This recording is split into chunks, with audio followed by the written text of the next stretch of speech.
بسم الله الرحمن الرحيم. الحمد لله رب العالمين والصلاة والسلام على رسول الله وعلى آله وصحبه ومن والاه. أما بعد، أيها الإخوة والأخوات، السلام عليكم ورحمة الله وبركاته. ومركلة هي حلقة كلة وإن كفيرنا إنه ما كجاه الله إنه ما دام رمضان كي جبية هاي صلاة عيد يسدي لو تكن له. صلاة عيد طبعا وين نقانا وين تكنشرني ولا سلا تكنشري dadkuna inta badan maadaama salaad cibaadadu ay soo noqnoqotay inta badan way yaqaanaan oo way garanayaan, laakiin waxaa keenay hadda inaynu waxoogaa isdul taagno arrintan. duruuftii lagu tukan jiray ayaa wax badani caalamka intiisa badan iska ka gedisan tahay waqtigan hadda aan joogno. caalamkii inta badan kala xidhan, masaajidii oo xidhan, goobihii caamka oo la isugu imaan karin. marka sidee loo tukanayaa salaadii ciida duruuftan xanuunkan uu keenay coronavirus-ka dadkii noloshoodii kala xidhay dad badan isu imaan karaynin, sidii loo tukan lahaa ayaan jeclahay insha Allah taala inaan wax yar ka tilmaamo. qodobka koobaad aan jeclahay inaan tilmaamo waxa weeye salaada ciidu nabigeena sallallahu alayhi wa alihi wasallam baa jideeyay. noloshiisana nabigu kama tagin sallallahu alayhi wasallam, intii la jideeyay wuu tukan jiray nabigu sallallahu alayhi wasallam. ummadana wuxuu amray inay u soo baxaan oo xataa la soo saaro dumarka gabdhaha aan wali guursanin guryaha kamayna bixi jirin, xataa gabdhaha in la soo saaro, in xataa la soo saaro dumarka caadada qaba in xataa banaanka u soo baxaan oo ay ka qayb galaan ciidda, ka qayb galaan ducada muslimiinta, ka qayb galaan salaada iyagu ma tukanayaan. nabigu sallallahu alayhi wasallam marka aad buu ugu dadaali jiray sallallahu alayhi wasallam salaada ciidda mudnaan khaasa ayaa la siin jiray. ciidan marka ciidul fitriga ramadaanka dhamaadkiisa gasha waxay ka mid tahay labada ciidood ee waaweyn ee muslimiintu leeyihiin. tanna waa ciidul fitriga, midda xajka muxuu ahay dhexdiisa ana waa ciidul adha. taa dambaana weyn labadooda, ciidul adha labadooda weyn, tanna ciidul fitri wey. labadooduba cibaado weyn oo cibaadaadka ka mid ah ayay ama ku dhex jirtaa ama ka dambaysaa. ciidul fitrigani soonkii oo tiirarka islaamka ka mid ah markuu dhammaaday ka dambaysaa. ciidul adxaduna xajkii oo tiirka shanaad ah ayay iyaduna maalinka tobnaad bay gashaay oo acmaashii xajkii ku dhex jirtaa. maalintii xajkii oo gabagaba ah bay iyaduna gashaa. labadaas ciidood waa labada ciidood ee nabigu sallallahu alayhi wasallam uu jideeyay. waxa saddexeeya ciidaha muslimiinta waa ciida usbuuca oo jumcada ah.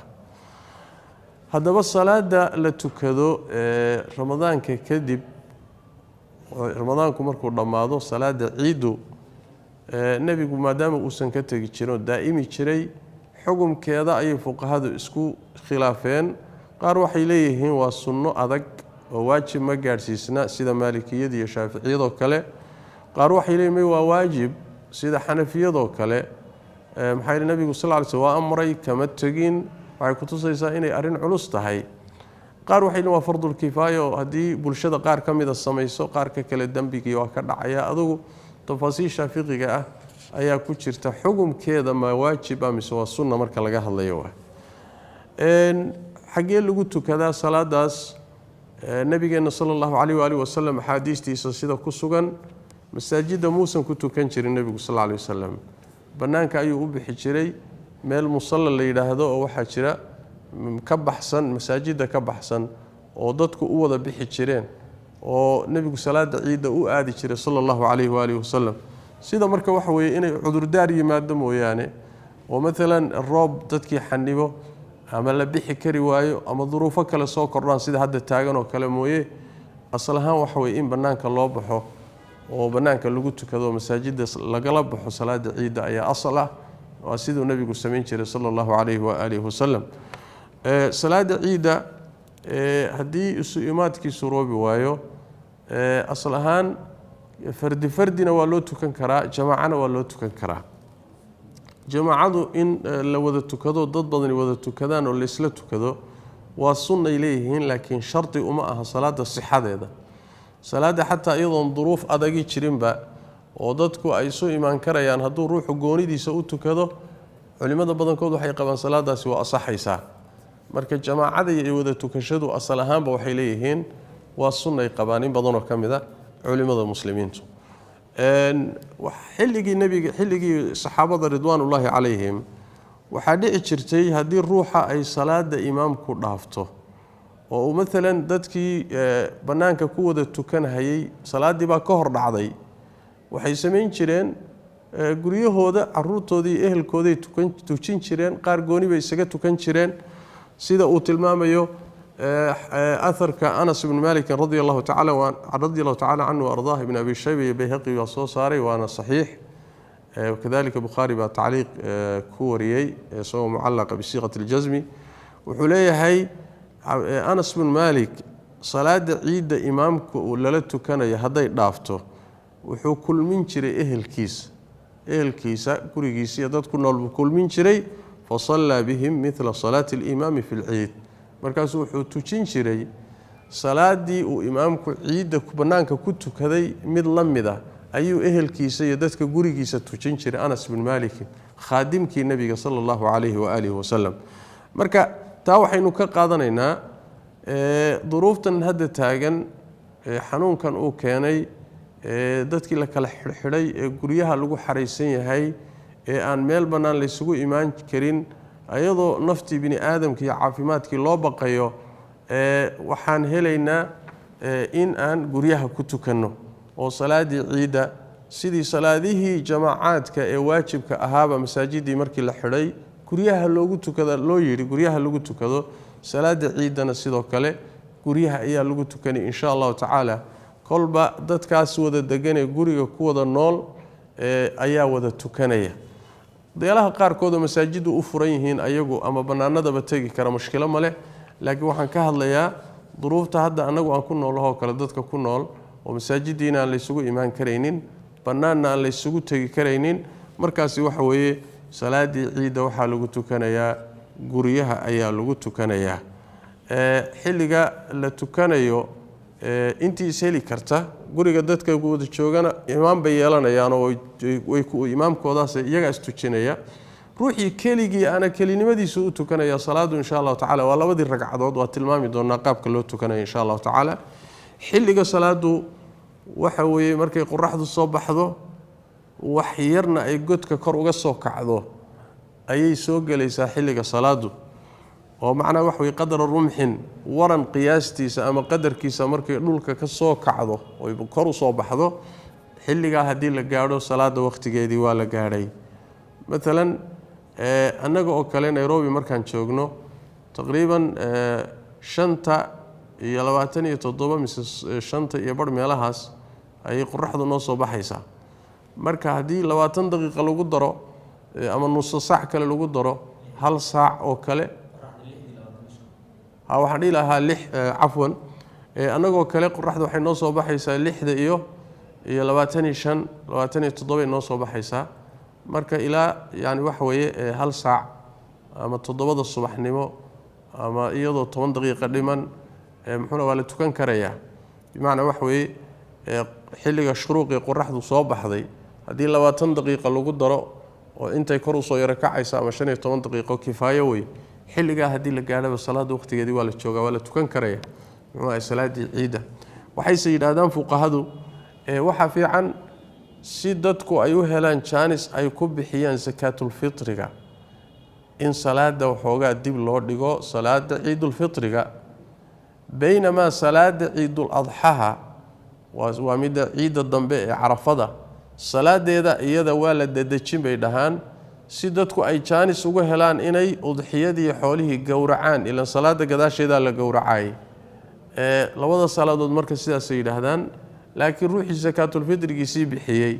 banaan la isugu imaanayana uusan jirin xilliga horeba hadayba qorraxdu soo baxdo wax yarna kor u soo kacdo salaadiisa uu iska tukani muxuuna waqtigii waa la jooga waqtigeedu waa waqtigaas weey macna salaada ciida ama ha noqoto midda carafo ama middan ciidul fitriga soon ka dambaysa ha noqoto salaadeeda labada salaadood isku qaab baa loo tukada salaada ciidu waa isku qaabka loo tukanayana waa sidan soo socoto maadaama dad fara badan laga yaabo inay muxuu ahaayey imaamka markay la tukanayaan mooye kaligood hadday tukanayaan laga yaabo qaabkii loo tukan lahaa inay waxoogaa ay garan waayaan baa dhici karaysa inaan marka waxoogaa wax yar sharxaan jeclahay salaadu horta waa laba ragcadood labada ragcadood waa sida soo socota marka hore ruuxu markuu salaada galo oo Allahu akbar yiraahdo intuusan faatixada akhriin wuxuu 7 goor dhahayaa Allahu akbar Allahu akbar Allahu akbar Allahu akbar Allahu akbar 7 goor buu saas dhahayaa takbiirta uu ku galay Allahu akbar ta salaada uu ku galayo waa mid taa kuma jirto 7 kale ayuu takbiirsanayaa 7da markuu dhameeyo ayuu marka faatixada akhrinayaa faatixada markuu akhriyo wuxuu ka dambaysiinayaa suurad kale hadduu yaqaano ragcadda hore faatixada nabigu wuxuu ka dambaysiin jiray suuratul a'la sabbih isma rabbikal a'la hadaadan sabbih isma aqoonina suurad kale qul huwallahu dheh birabbin nas dheh birabbil falaq dheh suurad kale faatixada ka dambaysii kadibna waad rukuucaysaa waad ka soo toosi labadii sujuudood baad caadi ula imaan hal ragcad baa saa kuugu dhamaatay ragcadda labaad markaad u soo istaagto oo dabcan marka ragcadda laga soo istaagay Allahu akbar baa lagu soo istaagaa markaad istaagto Allahu akbar ta aad ku soo istaagtay mooye shan kalaad haddana ka daba dhahaysaa Allahu akbar Allahu akbar Allahu akbar Allah shan baad dhahaysaa kadib markaad shantaasi dhahdo faatixadii baad akhrin suurad baad ka dambaysiin nabigu wuxuu ka dambaysiin jiray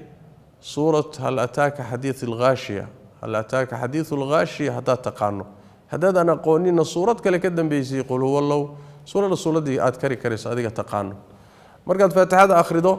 suurad ka dambaysiiso kadib waad rukuucaysaa rukuucdaada markaad dhamaysato labadii sujuudood baa ka dambeeya ataxiyaadkii baa ka dambeeya salligii sidaasaad salaadaadii ku dhamaysanaysaa marka labada ragcadood midda horena waxay leedahay 7 Allahu akbar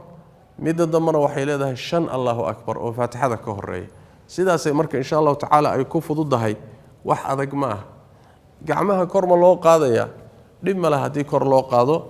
walow nabiga sallallahu alayhi wasallam nascad kagama sugna laakiin saxaabadiisa qaar kamid ay ka sugantay Abdullah ibn Umar oo kale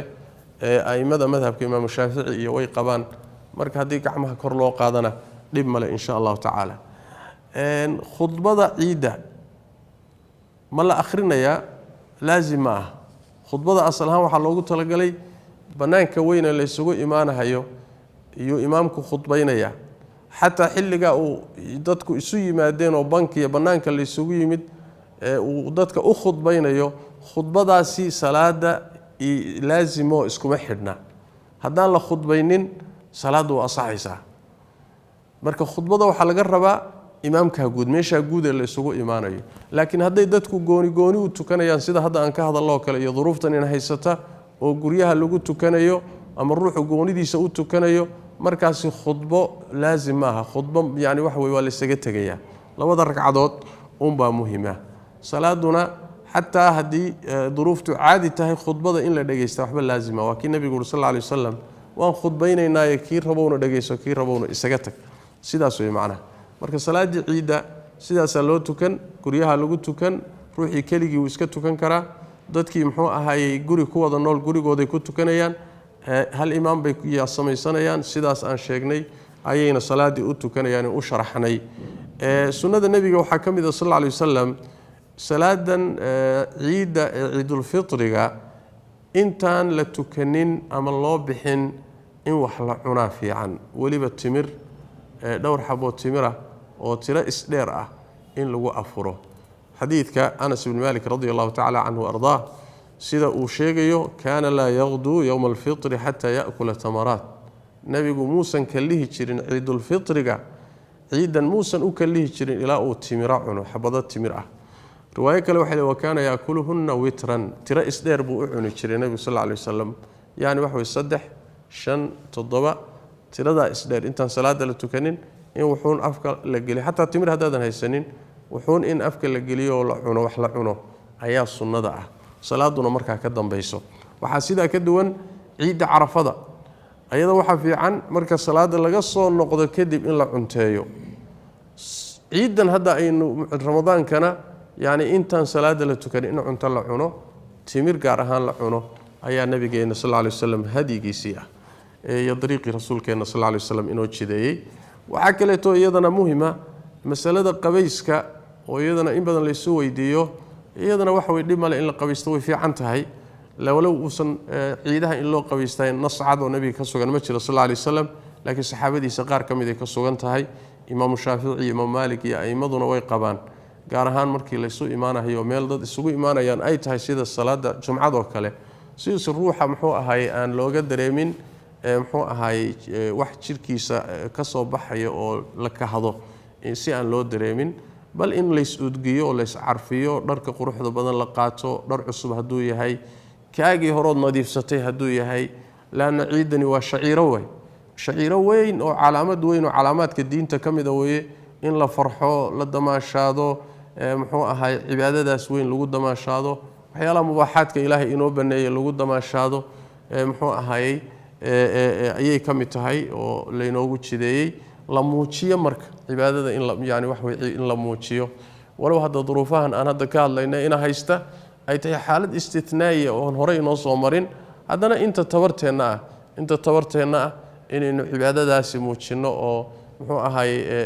ciidaasi muujino shaciirada weyn la muujiyo kolba intii dabara iyo duruuftu kolba intay saamaxayso ayadana wax weeyaan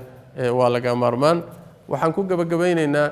ramadaanka gabagabadiisa iyo soonka dhamaadkiisa waxyaalaha aad laynoogu jideeyo ilaahay aad u jecel yahay waxa kamida inaynu badino takbiirta sida ilaahay tabaaraka wa taala inuu yiri oo inuu sheegay soonka markii uu aakhirkiisa ka hadlayay walitukmilu ciddata walitukabbiru allaha ala ma hadakum si aad muddada u dhamaystirtaan ilaahayna u weynaysaan hanuuninta uu idin hanuuniyay daraadeed walaallakum tashkuruun inaad ka shukridaan ilaahay tabaaraka wa taala wax weyn buu inoo waafajiyay bishii baa inoo dhalatay way inoo dhamaatay marka allah in la weyneeyo oo qalbiga ka weynayso carabka ka weynayso dhaqan ahaan iyo xubnahaagu weyneeyaan rabbi tabaaraka wa taala hidaayada iyo hanuunintu ina hanuuniyay khayrkii badnaayo ina waafajiyay inaynu ka shukrino takbiirtu marka wax weeyaan Allahu akbar Allahu akbar Allahu akbar takbiirtaasi ciidaha la qaado hatta hadii banaanadii iyo meelii la isugu iimaanayay masaajidii suuroobi kareenin guryaha iyo xaafadaha iyo jidadka la marayo takbiirta in kor loo qaado ayadana wax weeyaan waa hadiyigi nabigeena sallallahu alayhi wa alihi wasallam waana shukri aan ka shukrinayno oo mahad celinayno Allah tabaaraka wa taala khayrkii wanaagu ina waafajiyay ilaahay tabaaraka wa taala takbiirta iyada waxay ku egtahay waxa la bilaabayaa isla habeenka ciida ila subaxda ciida la wadi karaya markii salaada ciida la tukadana takbiirtu markaas ay ku egtahay waxaan ku gabagabaynayaa munaasabada ciidan inoo soo socota ilaahay tabaaraka wa taala nabadha inuu gaarsiiyay waxaan aad uga digayaa waxa badan ciida marka la gaaro inay dadku damaanshaad iyo fantasiyo iyo waxyaalo fara badan ay sameeyaan walow hadda laga yaabo wax badan inaysan sidii u dhicin haddana waxa dhaxgala iyadoo banaan tahay inaynu damaashaad iyo muxuu ahay rayn iyo farax iyo waxyaalo badan inaynu muujisano nicamka ilaahay ina siiyo tabaaraka wa taala haddana marar badan waxa dhaxgala munkaraad iyo mukhalafaad shariicada khilaafsan iyo waxyaalo aan loo baahnayn waxyaalo badan oo dhaqan xumo ah waxyaalo badan oo khaladaada ay dadku ku kacaan oo faraxa iyo damaashaadkaasi u geeyayo uga sii gudbaan arintaasi marka waxa weeye laga taxadaro ilaahay nicamku ku siiyay Soomaalidu waxay yiraahdaan 100 sano waqti ku afur intaad ramadaan oo dhan soo soomanayso cibaadaysanaysay inaad ciida aad muxuu ahay aad qasato oo aad macaasi iyo dunuub iyo khaladaad iyo si khaldan aad farxi u isticmaasho waa halis weeye waa khalad weeye meelahaas oo kalena waa munaasabaadka la doonayo in ilaahayna la xuso tabaaraka wa taala nicamku inuu siiyay ka shukrino yani wax way aadna isu ilaalino gaar ahaan caruurta iyo daa'irta in aad loo ilaaliyo laga ilaaliyo in aysan yani wax way waxyaalo khaladaadka iyo yani munaasabadan inaysan yani wax weeye ayna u gudbin waxyaalo ilaahay tabaaraka wa tacaala ka cadhoonayo waxyaalo shareecada khilaafsan waxyaalo laga yaabo muxuu ahaaye inay xataa cibaadaadkooda saameyn ku yeelato iyo aakhiradooda in aad iyo aad looga taxadaro laga ilaaliyo weye ilaahay tabaaraka wa tacaala soonka maalmaha inoo dhiman ya takbiirta masaajida inay ka baxdo way fiican tahay masaajida laga takbiirsado Allahu akbar laga yiraahdo waxay kamid tahay mikrofoonadaasi maadaama hadda nidaam diidayna uusan jirin shaciirada iyo kor loo qaadayna ay kamid tahay sida aadaanka baad masaajida looga aadaamo in takbiirta laga qaado mikrofoonada aad ay u fiican tahay waxay kamid tahay walitukabbiru Allah ala ma hadakum takbiirti shaciirada la cilaaminay bay kamid tahay marka bisha waqti yar in waqtiga inoo laaban ilaahay nabad ha inoogu dhameeyo ilaahayna tabaaraka wa tacaala cibaadadii iyo acmaashii iyo khayraadkii aan sameynay ilaahay haynaga aqbalo qabuulka ayaa muhiima ilaahay hayna aqbalo oo ilaahay tabaaraka wa tacaala inoogu dambi dhaafo wallahu tabaaraka wa tacaala cibaadaadka kale ka dambeeya degarasoonka iyo salaada ciideen hadda ka hadlaynayna ilaahay sidoo kale haynoo fududeeyo hana inaga aqbalo الله تبارك وتعالى في ختام هذه الجلسة وحن ويديسانينا يا رمضان كجبدي سبا إن الله تبارك وتعالى مصيبة إن وهب ستي إن الله تبارك وتعالى إن قاضه وإله تبارك وتعالى عافمات إن بدله إله تبارك وتعالى أنت لمتي إنه نحرسته أنت شرن عافمات كودي وين إله تبارك وتعالى عافمات كودي أسوأ عليه إننا إله تبارك وتعالى إن قبض باديو هذا وبالله التوفيق وصلى الله وسلم وبارك على نبينا محمد وعلى اله وصحبه وسلم